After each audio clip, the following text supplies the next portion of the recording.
እስራኤል ሙሉ ለሙሉ መጥፋት አለባት የሚል አቋም ያለውና ከ1970ዎቹ ጀምሮ በጋዛ ምድር የነበረው ኢየሩሳሌምን የያዘች ፍልስጤም ሀገር መሆንን አልሞ ራሱን ሲያጠናክር የቆየው ሐማስ በ2015 መጀመሪያ በእስራኤል ላይ በታሪኳ የከፋውን ጥቃት ማድረሱ ለዛሬው የጋዛ ምድር ውድመትና ለሰርጡ ነዋሪዎች ሰቆቃ መነሻ ሆኗል።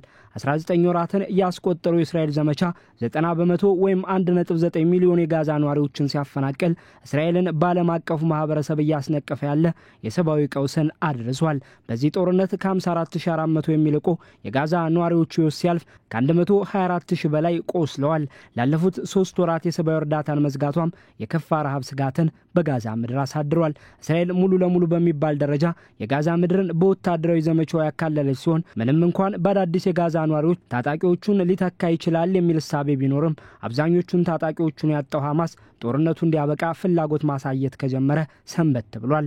ያም ሆኖ ግን ሐማስ እስራኤል ጋዛን ሙሉ ለሙሉ ለቃ ትውጣ የሚል መደራደሪያው ሳያስማማቸው ቀርቶ እስካሁንም የተደረጉ የተኩስ አቁም ድርድሮች ፍሬ ሳያፈሩ ቀርተዋል። ከእስራኤል በኩልም ቢሆን የኔታንያሁ አስተዳደር ታጋቾችን ከቤተሰቦቻቸው መቀላቀል አልቻለም በሚል እየደረሰበት ያለው ትችት አጣብቂኝ ውስጥ ከቶታል።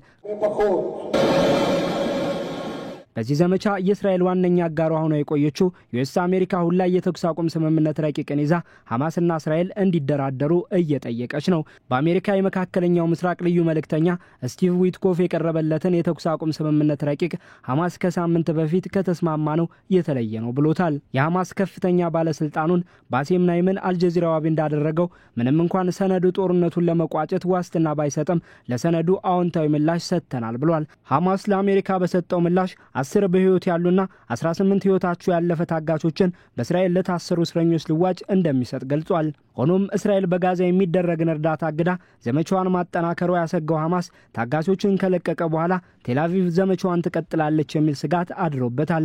ሐማስ አሜሪካ ያቀረበችው የጊዜያዊ የተኩስ አቁም ስምምነት ያላካተታቸውንም ጥያቄዎች አንስቷል። ዘላቂ የተኩስ አቁም ስምምነት እንዲደረግ እስራኤል ሙሉ ለሙሉ ጋዛን ለቃ እንድትወጣና ሰብአዊ እርዳታ ለጋዛ ነዋሪዎች ያለ ገደብ እንዲቀርብ ሲል ጠይቋል።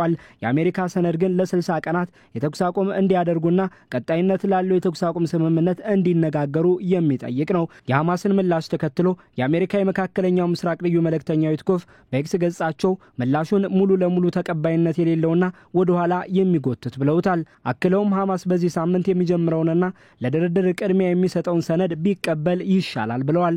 ሰነዱን ለ60 ቀናት የተኩስ አቁም ስምምነት የሚያደርስ በህይወት ያሉና የሞቱ ታጋቾችንም ከቤተሰቦቻቸው የሚቀላቅል ብሎም ለዘላቂ ተኩስ አቁም ድርድር የሚያደርስ ብቸኛው መንገድ ነው ሲሉ ገልጸውታል። የተኩስ አቁም ስምምነት ሰነዱን እስራኤል የተቀበለችው ሲሆን ሐማስ ምላሽ ለአሜሪካ ልክ ያለው ቢልም ከዋሽንግተን በኩል የሐማስ ምላሽ ሰነዱን በግልጽ ይቀበለው አለያም አምርሮ አይቀበለው የማይለይ አወዛጋቢ ምላሽ ነው ተብሏል። ከእስራኤል ፕሬዝዳንት ቤንጃሚን ኔታንያሁ ቢሮ የተሰጠ መግለጫም እስራኤል ለታጋቾች መለቀቅ አሜሪካ ያቀረበችውን ሰነድ ብትቀበልም ሐማስ በእንቢታው ቀጥሏል የሚል ሆኗል።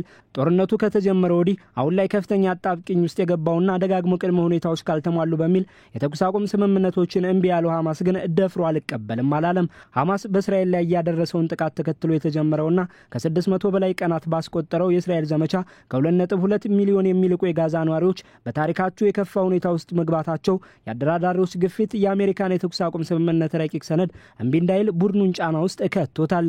እስራኤል ከጋዛ ሙሉ ለሙሉ የመውጣት ነገርም ህልም ብቻ እንዳይሆንበት ሰግቷል። በተጨማሪም ሐማስ እስራኤል የየብስ ዘመቻዋን ሙሉ ለሙሉ ለማድረግ በዝግጅት ላይ መሆኗን ማወቁና ይህንን ለመቋቋም የሚያስችል ቁመና ላይ ያለመሆኑ ሌላኛው የአሜሪካን ግብዣ እምቢ እንዳይል አጣብቂኝ ውስጥ ያስገባው ጉዳይ ነው። ለዚህም ነው ሐማስ የአሜሪካን የተኩስ አቁም ስምምነት ሰነድ አልቀበልም ከማለት ይልቅ ምንም እንኳን ከአሜሪካ በኩል ተቀባይነት የለውም ቢባልም አዲስ ሰነድን ማቅረብን የመረጠው። የአሜሪካ የተኩስ አቁም ስምምነት ሰነድ ለህዝብ ይፋ ባይሆንም የ60 ቀን ተኩስ አቁም የ28 በህይወት ያሉና የሞቱ እስራኤላዊ ታጋቾችና 1236 ፍልስጤማዊ እስረኞች መለቀቅ የሰብአዊ እርዳታ ለጋዛ የማድረስ ጉዳዮችን ያካተተ መሆኑ በዘገባዎች ተመላክቷል።